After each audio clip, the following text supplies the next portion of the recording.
Hello and welcome to Bleeding Tree Gaming. My name's Amy, aka Warpfiend, and today I'm going to be working on a jungle basing scheme for Seraphon that's quick, easy, and can really make your minis stand out on the tabletop.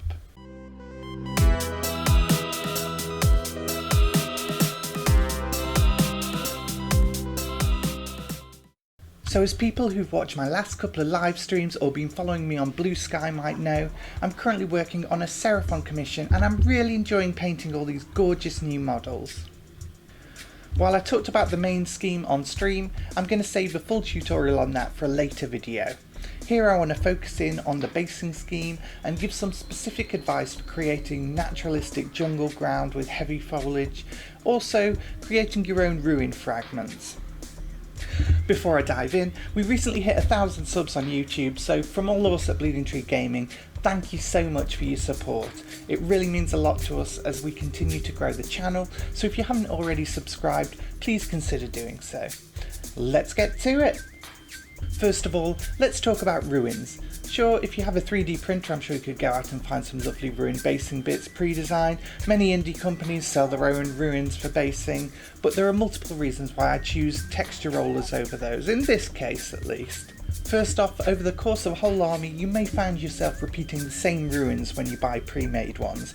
With this method, you create some random ruins that are different every time. Second is the cost. It's a lot cheaper just being able to whack out a load of these for, just the cost of the roller and some clay. Now this is not to say never buy basing bits like that. Certainly do, because there are some beautiful sculpts out there that may have more character or three-dimensionality than this method.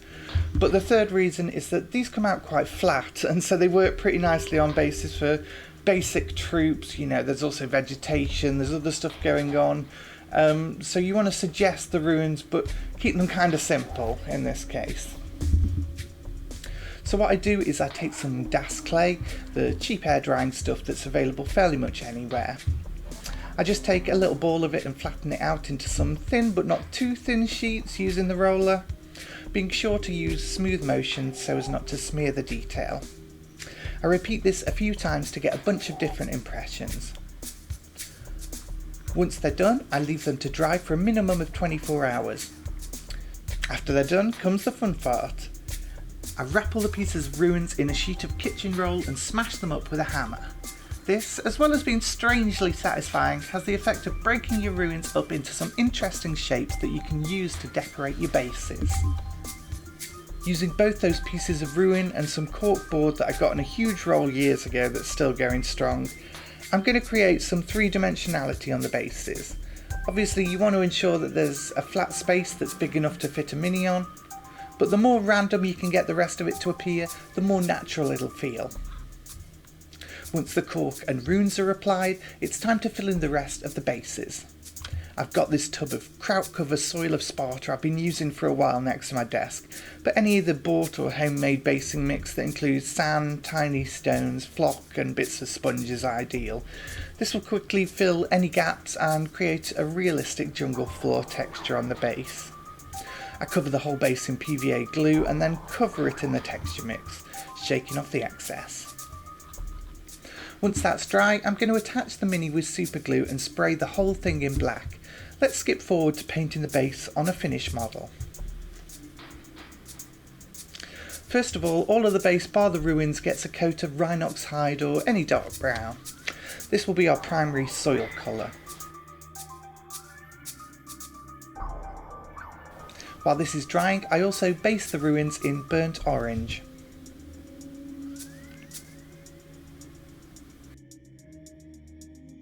Next stage is dry brushing.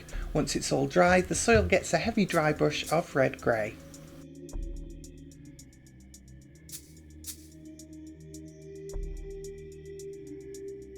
It then gets a lighter brush of skeleton bone.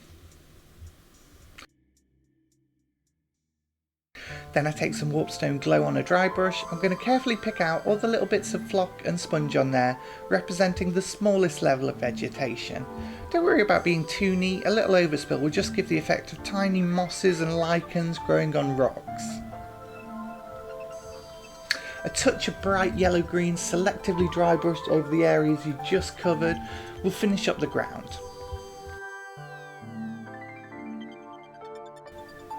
For the ruins, I first give them a dry brush of Deathclaw Brown, after that a touch of dark warm flesh.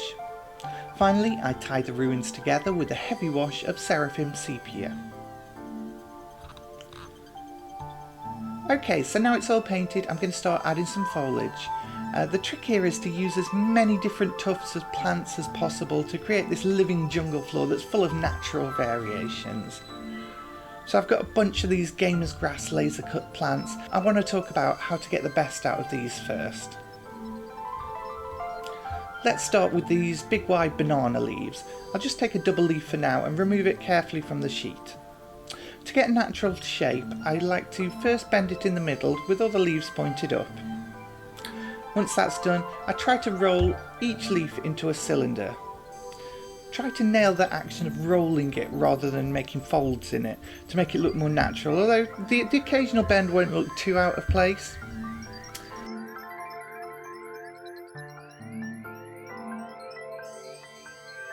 Afterwards I attempt to roll it again, but this time lengthwise, ensuring there's as much natural curving as possible in these leaves.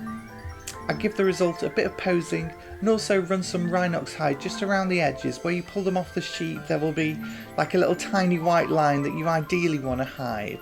Doesn't matter too much if you go slightly over onto the body of the leaf, as it just looks like it's kind of dying at the edges or it's splattered in mud.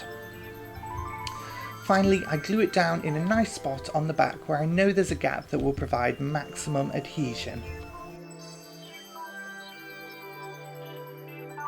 Just to make sure I've explained that properly, let's try again with these Monstera plant leaves. This time I take two sets of leaves, a medium one and a small one. I paint the edges in Warpstone Glow on this one for a slightly different look. I roll up all the leaves in multiple directions, trying to get every part of it looking as natural as possible. Then I put a dot of glue in the centre of the medium plant and glue the smaller one to the middle. This creates a bigger plant with more leaves in a natural looking configuration. This gets glued down to our base, this time just in front of our Croxagor's foot. I'm going to add another of these laser cut plants as well as some more traditional tufts, including these white flowers, a couple of shades of green or brown grass, and some dark green moss tufts. Quickly I've built up a very natural looking array of plants. There's just one more thing to do when working with these laser cut plants. Personally, I find the semi-gloss shiny finish they have to look a little bit out of place with my matted down minis, so I give all of the laser cut plants a good couple of coats with an ultra matte varnish. With this done, that's the base complete. I really hope you've enjoyed this tutorial as much as I enjoy making these bases. I'll cut to a couple of beauty shots in a minute, but before I do, I'd super appreciate it if you could drop a like and let me know how you think I've done in the comments.